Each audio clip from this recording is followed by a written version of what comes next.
Everyone, I am Nirmal, Hindi teacher from Suraj school Mahendragarh. बच्चों, आज मैं आपको थर्ड क्लास की हिंदी का 4th चैप्टर आग की खोज पढ़ाऊंगी। आग की खोज कैसे हुई, किसने की, इसके बारे में बताया जाएगा। आग की खोज शीर्षक पाठ में हजारों वर्ष पहले आदि मानव द्वारा आग का आविष्कार का कथन का वर्णन है। आदि मानव द्वारा आग का आविष्कार और उपयोग मानव सभ्यता की अत्यंत महत्वपूर्ण घटना है। इसमें आग की खोज के बारे में बताएंगे। हजारों वर्ष पहले की बात है। तब दुनिया इस रूप में नहीं थी जिस रूप में हम लोग आज इसे देख रहे हैं। हजारों चारों ओर घने जंगल थे जहाँ भयानक जानवर रहते थे। ना ही कोई गांव था, ना ही कोई खेत था। आदमी भी जंगल में रहता था और भोजन की खोज में वो जंगलों में इधर उधर घूमता रहता था। जानवरों का शिकार करता था और उनको कच्चा ही खा जाता था।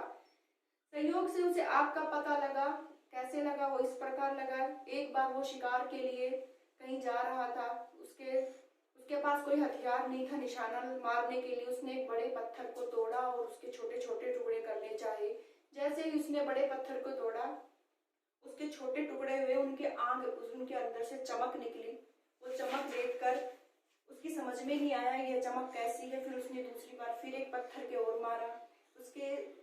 फिर उसमें से आग निकली और उसके पास में सूखी घास पड़ी थी। वो चिंगारी जाकर उस पर गिर गई और लाल पीली चिंगारियां निकलने के बाद, सूखी घास पर गिरने के बाद सूखी घास जलने लग गई।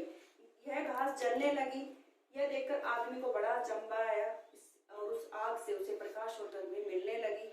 उसे अच्छा अनुभव हुआ आग और प्रकाश का। उसने इसके लिए एक नई चीज, उस आदमी के लिए यह नई चीज थी, जिसे देखकर वह बड़ा प्रसन्न हुआ और नाचने लगा। घास पात और लकड़ी डालकर उसको जलाता कि यह, और उसने उस आग को बुझने नहीं दिया। आग उत्पन्न हो गई। संयोग से एक बार उसके हाथ में मांस का टुकड़ा था जिसे वो खाता वो जा रहा था और वो टुकड़ा जाकर आग में गिर गया और उसने गिरे हुए टुकड़े को आग में से उठाया और उसने जैसे ही उसको खाया तो उसे वो भुना हुआ मांस का टुकड़ा बड़ा स्वादिष्ट लगा। अतः वह इस आग को बनाए रखने के लिए इसकी इच्छा और भी प्रबल हो उठी। वो चाहता था कि आग जली रहे और उसको मांस का टुकड़ा भी बहुत अच्छा लगा। यह थी आग की खोज।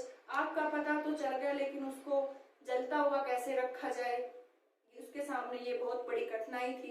कहीं से वो एक पत्थर हाथ में आ गया जिससे आग जली थी। उसने उसको दूसरे पत्थर से रगड़ा, जिससे जल्दी ही आग सरलता से पैदा हो गई। उसकी प्रसन्नता बढ़ गई। उस पत्थर के बीच में उसने एक गड्ढा कर लिया। उसी पत्थर की एक पतली सी लंबी खूंटी भी उसने बना ली। पत्थर के टुकड़े में किए गए गड्ढे में बस खूंटी को चारों ओर से जोर से घुमाया। पत्थरों की रगड़ से उसमें चिंगारियां निकली।